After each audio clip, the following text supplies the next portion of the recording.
Olá! Mais uma vez, para nós é motivo de glória ao Senhor e muita alegria recebê-lo no nosso canal. Hoje nós queremos refletir sobre proatividade, sobre visão e sobre união. E para isso nós vamos usar um machado. O Lagoinha Células está no ar.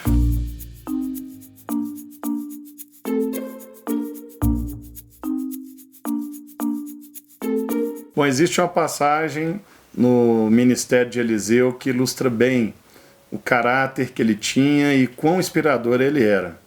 E nós vamos falar um pouco sobre isso hoje, aprender um pouco sobre isso. E para isso, mais uma vez, temos um homem aqui também de visão, um homem proativo, um homem que levantou uma universidade em Nova Lima. Aleluia. Pastor Emerson Caetano. Tomamos posse. Obrigado. Estamos lá no Templo Novo agora, né?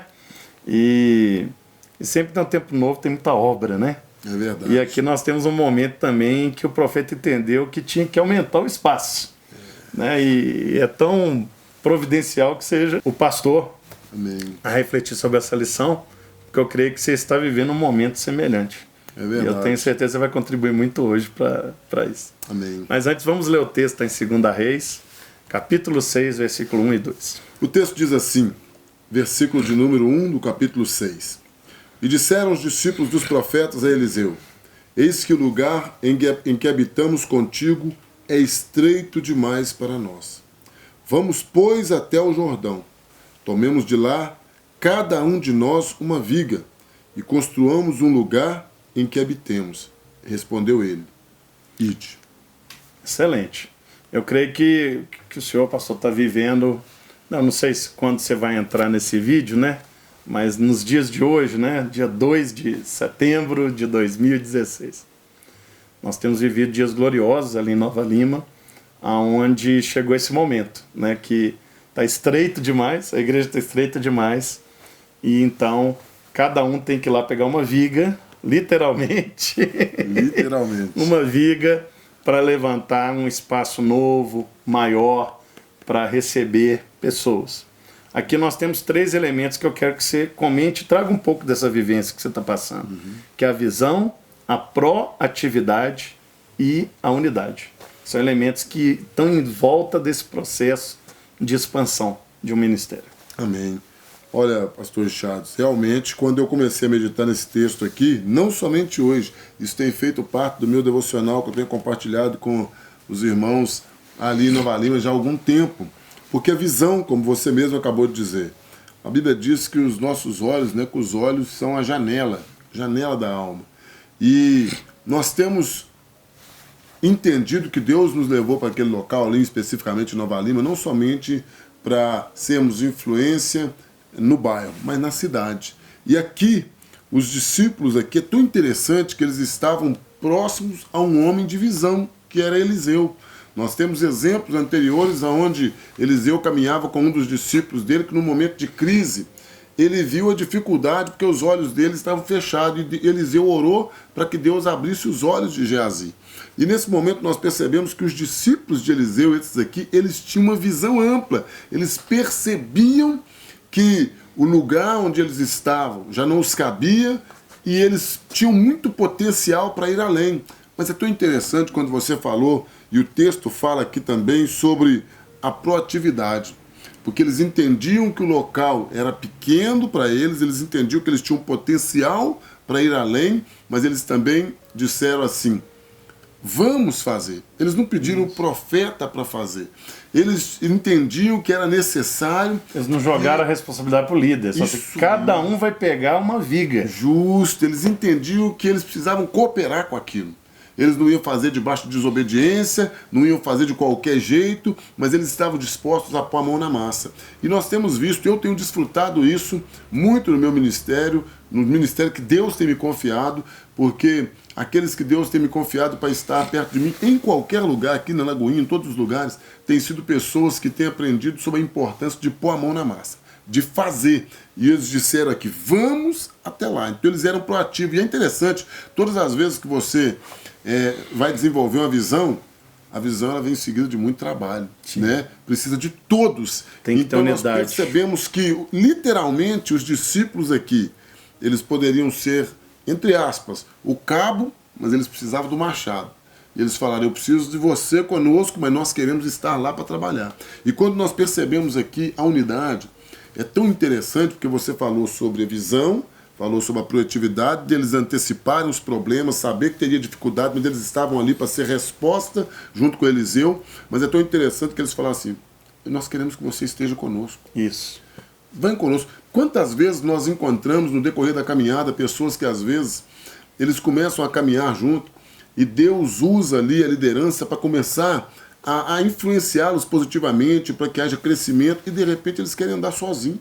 Não, é que os discípulos eles faziam questão do líder estar perto. E quando você percebe que o seu líder ele tem passado para você uma visão de Deus, como o pastor Márcio sempre nos influencia a crescer, a motivar, a fazer o melhor, você tem prazer de estar junto com a sua liderança.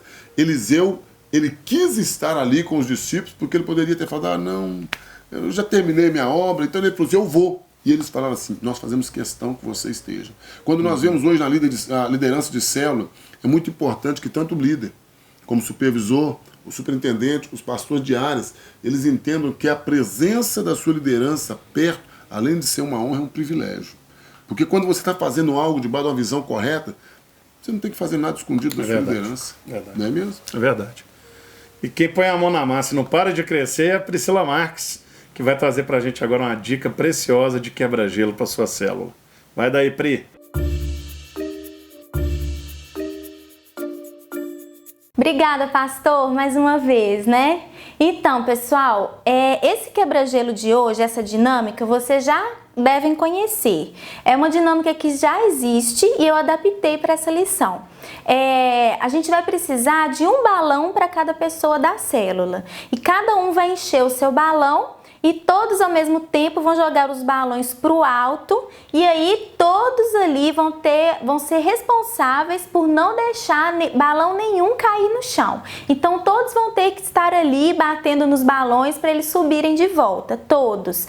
Tem que tomar cuidado para ninguém deixar nenhum balão cair, né? Nessa lição nós vamos ver que ela fala muito sobre união e sobre proatividade. E nessa dinâmica é isso que vai acontecer. Se não houver união, porque todos têm a mesma responsabilidade ali, e se não houver proatividade, né? Todos têm que ficar de olho, procurar os balões, não deixar nenhum cair. Então, se não houver esses dois elementos, o quebra-gelo, a dinâmica vai dar errado. Vai cair um tanto de balão, vai ter gente que vai fazer muito esforço enquanto outros não estão fazendo nada, né? Então, o quebra-gelo é para trazer, para gerar essa união mesmo, essa proatividade em todos os participantes ali. E depois a gente vai entender melhor sobre isso durante o decorrer da lição. Então, é com você aí agora, pastor. Valeu, Pri, obrigado. Pastor, mas aí tem um momento, tem um episódio, né? Veio a visão da nossa igreja que o Senhor nos deu, é a conquista das cidades, né? Vê a proatividade, que são as pessoas pondo a mão na massa, e vê a unidade, que é todo mundo trabalhando em cooperação, não há competição, não na concorrência, não em querer ser melhor que o outro, e debaixo da orientação do líder.